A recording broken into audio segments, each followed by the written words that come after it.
If you love a prodigal, you can discover help and hope for your wilderness journey right here at When You Love a Prodigal podcast, and also help and hope for your own life journey.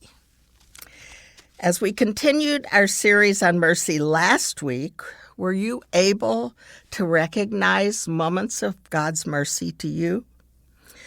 Were you able to give mercy to your prodigal? Today we're going to look at two familiar stories in the Bible and see the journeys of mercy for Jonah and Joseph.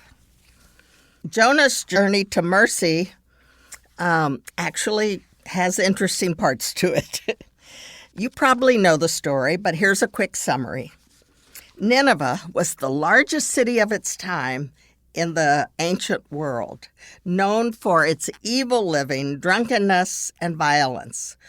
God was even horrified and called on his trustworthy prophet Jonah to proclaim the coming destruction of the city, a city that Jonah hated. But Jonah, we learn later, knew that God was a merciful God, and he was sure if he preached and the people of Nineveh repented, God would spare them, and Jonah did not want that. So he found a ship and headed to Tarshish. And of course, God knew exactly where he was, and he stirred up a big storm. The terrified sailors on the boat discovered that Jonah was the cause of the storm. He was fleeing from God and begged him to ask God to stop the storm. The only solution was to throw Jonah overboard, which they did, but they didn't want to. They felt mercy for Jonah, even though he was causing them terror. And this is amazing to me, as they threw him into the raging ocean, they asked God to have mercy on Jonah. And he did. As Jonah sank to the bottom of the sea, God had mercy on him in the form of a giant fish who swallowed him. Doesn't sound real wonderful, does it? In his 3 days and nights in the fish, Jonah repented, and God again had mercy on him, as we see in this prayer in Jonah 2 from the Message Bible. In trouble, deep trouble, I prayed to God. He answered me. From the belly of the grave, I cried, "Help!" You heard my prayer. You threw me into the ocean depths, into a watery grave, with ocean waves, ocean breakers crashing over me. I said, I've been thrown away, thrown out of your sight. I'll never again lay eyes on your holy temple. The ocean gripped me by the throat. The ancient abyss grabbed me and held tight. My head was tangled with seaweed. At the bottom of the sea, where the mountains take root, I was as far down as a body can go, and the gates were slamming shut behind me forever. But God, you pulled me up from that grave alive. Oh God, my God. When my life was slipping away, I remembered God, and my prayer got through to you, made it all the way to your holy temple. So that fish vomited up Jonah onto dry land, and God said, again, go to Nineveh. And this time, Jonah obeyed. Now, what was Nineveh's response, do you think? Jonah gets there, and he wasted no time delivering the bad news. You are evil, and God will destroy you in 40 days. Amazingly, the people, all those evil people, all of them, the nobles, and even the king, believed him. They repented. They turned from their wicked ways. They fasted. They put on sackcloth and ashes in hopes that God would have mercy on them. And he did. God saw what they had done, that they had turned away from their evil lives. He did change his mind. What he said he would do, he did not do. God had mercy on them. Now, Jonah was right, wasn't he? He said, I knew this was going to happen. That's why I ran to Tarshish. I knew you were sheer grace and mercy, Lord, not easily angered, rich in love, and ready at the drop of a hat to turn your plans of punishment into a program of forgiveness. So, God, if you won't kill them, just kill me. I'm better off dead. And God said, Jonah, what do you have to be angry about? Jonah took off. I have a picture of him slamming the door behind him. Bet you've had that happen, haven't you? He ran outside the city to sulk. God, you ready for this? God in his mercy had a plant grow up to shade him, which comforted Jonah. Until the next day, when a worm killed the plant, and he was angry and said again, I am better off dead. And God said, what's this? How is it that you can change your feelings from pleasure to anger overnight about a mere shade tree that you did nothing to get? You neither planted nor watered it. It grew up one night and died the next night. So why can't I likewise change what I feel about Nineveh from anger to pleasure? In this big city of more than 120,000 childlike people, or maybe children in the city, who didn't yet know right from wrong, to say nothing of all the innocent animals. It just ends there. It just ends. So we don't really know if Jonah truly learned his lesson, that he could also be a merciful person, even as God was to him time after time, but also as God was to the people of Nineveh as they turned from their evil ways and chose to follow God. But do you see it? Do you see that over and over and over, God gives mercy? When we get angry, throw fits, complain, God remembers that we are dust and has mercy on us. When our prodigals get angry, throw fits, do stupid or evil things, God remembers that they are dust and has mercy on them. And he encourages us to be the channels, the messengers of that mercy to our very own loved ones. So that's Jonah. His journey to mercy was one of obedience, but maybe his heart wasn't really changed.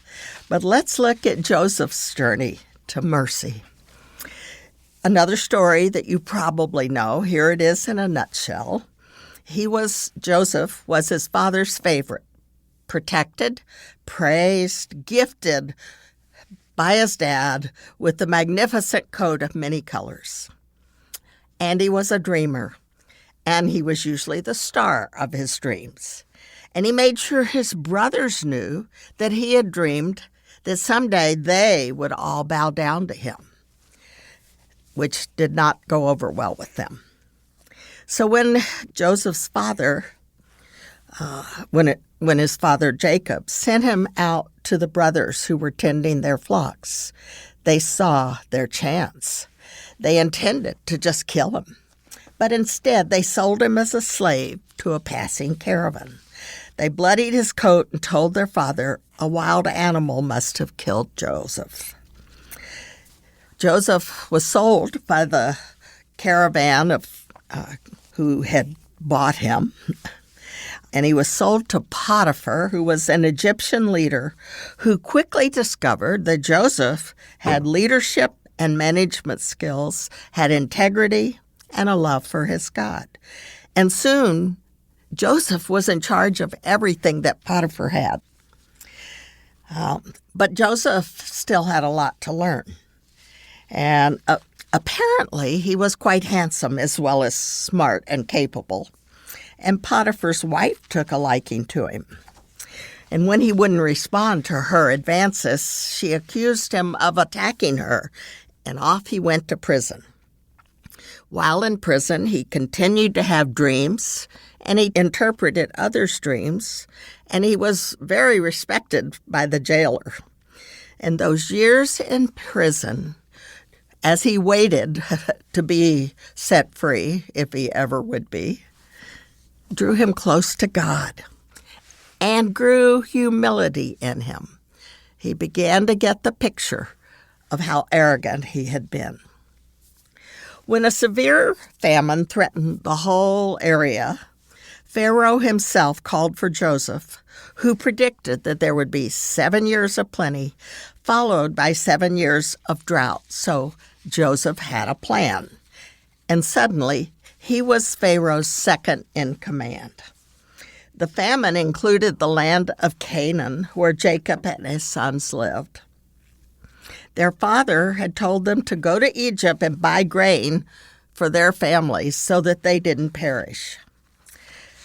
They came before Joseph to ask for grain. They did not recognize him, but he recognized them. Though emotions filled him with, I'm sure, remembrance of what had happened and what his brothers had done to him, he had instead a sense of compassion. But he still tested them to see where they were now. They returned to Canaan with the grain that they got from Joseph. There's a story there. You should read it. It's in Genesis, several chapters in the 40s. They returned to Canaan eventually because they needed more grain. And we'll pick up the story there. Then Joseph could no longer control himself before all those who stood by him. So all the Egyptians that served him, that he was the boss over, were around, and he cried out, "Send everyone away from me." So no one stayed except Joseph and his brothers. And then Joseph made known who he was to his brothers. And he wept so loudly that the Egyptians heard it, and the household of Pharaoh heard it. Joseph said to his brothers, "I am Joseph. Is my father still alive?" His brothers couldn't answer him. They were so dismayed that they were in his presence, and they were sure he would kill them. But Joseph said to his brothers, "Come close to me." And they came. And he said, "I am your brother Joseph, whom you sold into Egypt. And now do not be distressed or angry with yourselves, because you sold me here, but God sent me before you to preserve life. So it was not really you who sent me here, but God. He has made me a father to Pharaoh, and lord of all his house, and ruler over all the land of Egypt. Hurry and go to my father and say to him, 'Thus says your son Joseph, God has made me lord of all Egypt. Come down, do not delay.' And now your eyes and the eyes of my brother Benjamin," they were from the same mother, "see that it is my own mouth that speaks to you. Hurry and bring my father down here." Then he fell upon his brother Benjamin's neck and wept. And Benjamin did the same. And he kissed all his brothers and wept over them. And after that, his brothers talked with him. That's just a beautiful story of mercy. So Jacob and all his children and their families moved to Egypt, and Jacob's reunion with Joseph was filled with joy and tears. Years later, when Jacob died, Joseph's brothers were sure that now that their dad was gone, that Joseph would get even with them. But Joseph did not choose revenge. He chose mercy. He said, "Don't be afraid. Do I act for God? Don't you see? You planned evil against me, but God used those same plans for my good, and as you see all around you right now, life for many people. You have nothing to fear. I'll take care of you and your children." Gratefully, God does the same for us. He doesn't seek revenge. He does not condemn. He chooses mercy. He forgives. And he asks that we remember Joseph and give mercy to our loved ones.